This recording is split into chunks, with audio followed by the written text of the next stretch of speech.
Bismillahirrahmanirrahim. Assalamu alaikum, my dear students. This is me, Bilal Ahmad, and you are watching my YouTube channel All Pak Verses. Students, आज की video में इंशाल्लाह हम mathematics MCQs के part number 1 को discuss करेंगे। तो आप लोगों ने वीडियो के साथ एंड तक जुड़े रहना है और वीडियो को कहीं से भी स्किप नहीं करना। So without wasting any time, let's start the video. हमारा फर्स्ट एमसीक्यूज है The sum of two numbers is 27 and product is 182. The numbers are, यानी हमने स्टूडेंट्स वो दो नंबर्स बताने हैं। अगर हम उनको ऐड करें तो हमारे पास 27 आए और अगर हम उन दो डिजिट्स को आपस में मल्टीप्लाई करें तो इससे हमारे पास 182 आए। So the correct option is option B, mean 13 and 14। Students, अगर हम 13 और 14 को ऐड करें तो हमारे पास 27 आता है, जबकि अगर हम इन दोनों को मल्टीप्लाई करें तो इससे हमारे पास 182 आता है। और स्टूडेंट, इस टाइप के एमसीक्यूज बहुत ज़्यादा टेस्ट में पूछे जाते हैं। एमसीक्यूज नंबर 2 है हमारा There are how many methods to solve a quadratic equation? Students, quadratic equation का फार्मूला तो आप लोगों ने सुना होगा, ax² + bx + c = 0, और इसी को हम नाम देते हैं क्वाड्रेटिक इक्वेशन का। क्वाड्रेटिक इक्वेशन को हम तीन तरीक़ों से सॉल्व कर सकते हैं। So the correct option is option C. अब वो तरीके कौन कौन से हैं?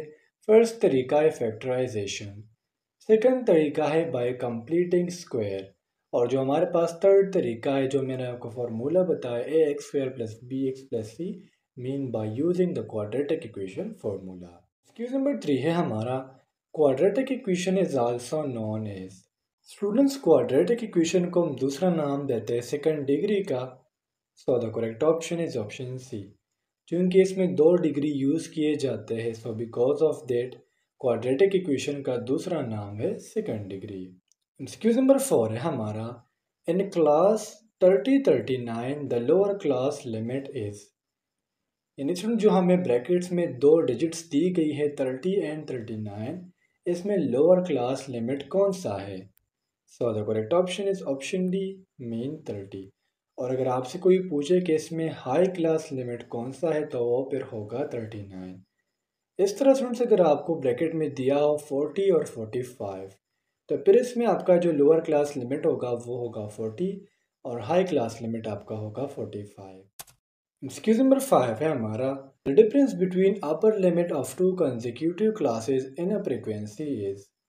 इस एमसीक्यूज का स्टूडेंट सिंपली मतलब ये है, जिस तरह हमने एमसीक्यूज नंबर 4 में देखा, हाई क्लास लिमिट और लोअर क्लास लिमिट। आप स्टूडेंट्स, अगर मैं हाई क्लास लिमिट से लोअर क्लास लिमिट को माइनस करूं और मेरे पास जो आंसर आएगा इसको हम नाम देंगे क्लास इंटरवल का। So the correct option is option C. जिस तरह स्टूडेंट्स ऊपर दिया गया था 30 एंड 39, अब अगर मैंने इसका क्लास इंटरवल फाइंड करना हो तो मैं क्या करूँगा, अपर क्लास लिमिट यानी 39 से 30 को माइनस करूँगा, जो हमारे पास 9 आता है इसको हम नाम देते हैं क्लास इंटरवल का। एक्सक्यूज नंबर 6 है हमारा which of the following triangles have the same side lens. नीचे में स्टूडेंट एंगल्स के कुछ नाम दिए गए हैं और हमसे पूछा जा रहा है कि इसमें ऐसा कौन सा ट्राइंगल है जिसमें तमाम के तमाम साइड्स जो होते हैं वो इक्वल होते हैं। So the correct option is option C, mean equilateral triangle.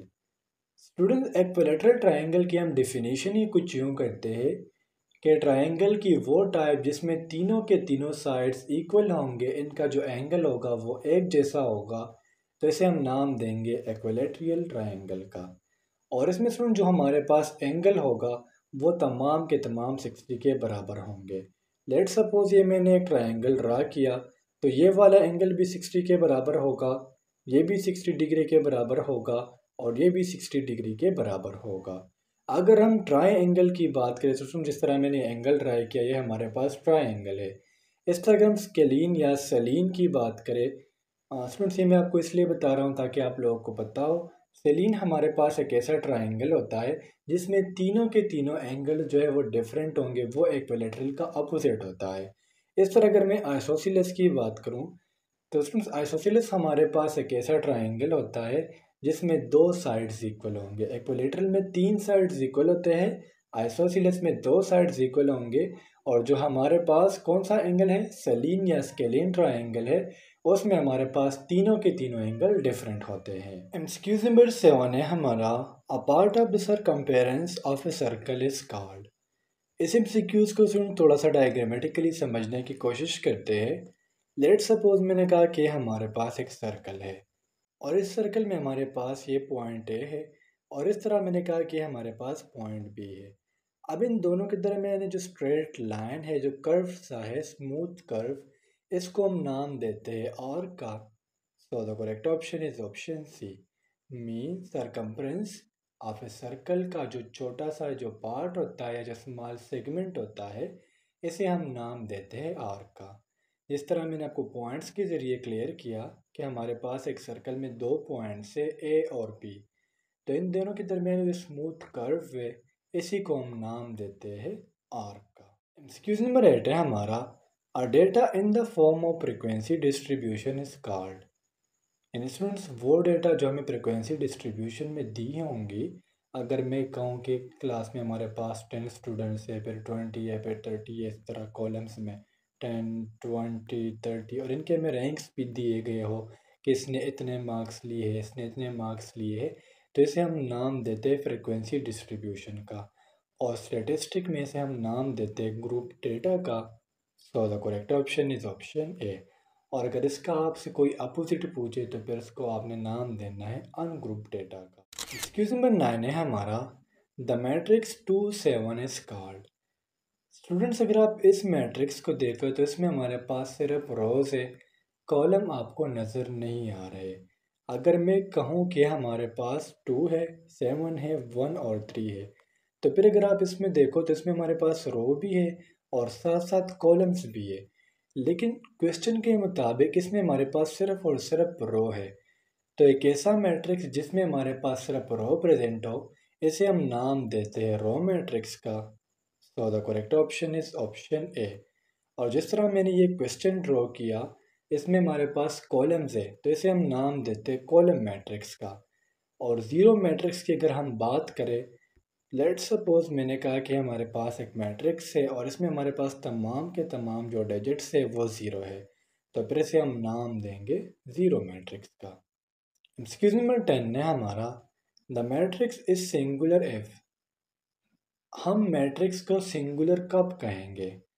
So the correct option is option D, mean A B multiply by C D is equal to zero. Plus नहीं है। हम थोड़ा सा क्वेश्चन को समझने की कोशिश करते हैं। लेट सपोज मैंने कहा कि हमारे पास एक मैट्रिक्स है जिसमें हमें डिजिट्स दी हुई है 1 1 2 2। अब इसको हमने आपस में मल्टीप्लाई करना है। जब इसका डिटर्मिनेंट ज़ीरो आएगा तो तब इस मैट्रिक्स को हम सिंगुलर मैट्रिक्स कहेंगे। जिस तरह 1/2 एंड 1 मल्टीप्लाई बाई 2, तो देखिए ये आ गया 2 - 2, तो ये क्या हो गया ज़ीरो। तो इस मैट्रिक्स को हम नाम देंगे सिंगुलर मैट्रिक्स का। अब नॉन सिंगुलर मैट्रिक्स किस तरह होगा? अगर मैंने कहा कि हमारे पास एक मैट्रिक्स है 1 3 2 और 1, तो देखिए 1 1 ज़र 1 हो गया और -6, तो ये हमारे पास इसका जो डिटर्मिनेंट है वो है -5। तो ये हमारे पास नॉन सिंगुलर मैट्रिक्स हो गया। सिंगुलर मैट्रिक्स वो मैट्रिक्स जिसका डिटर्मिनेंट ज़ीरो होगा और नॉन सिंगुलर मैट्रिक्स वो मैट्रिक्स जिसकी जो डिटर्मिनेंट है वो ज़ीरो से ऊपर होगा। एक्सक्यूज नंबर 11 है हमारा, a complete circle is divided into blank degree. यानी स्टूडेंट्स एक कंप्लीट सर्कल में अगर मैं कहूँ कि हमारे पास एक सर्कल है तो इसको हम कितनी डिग्रीज में डिवाइड कर सकते हैं? So the correct option is option C, mean 360 degrees. एक्सक्यूज नंबर 12 है हमारा, a triangle in which one of the angle has measured angle of 90 is called. देखिए स्टूडेंट ये सिंपली क्या है, ये राइट एंगल की डेफिनेशन है, क्योंकि वो एंगल जो 90 के बराबर होगा उसको हम नाम देंगे राइट एंगल का।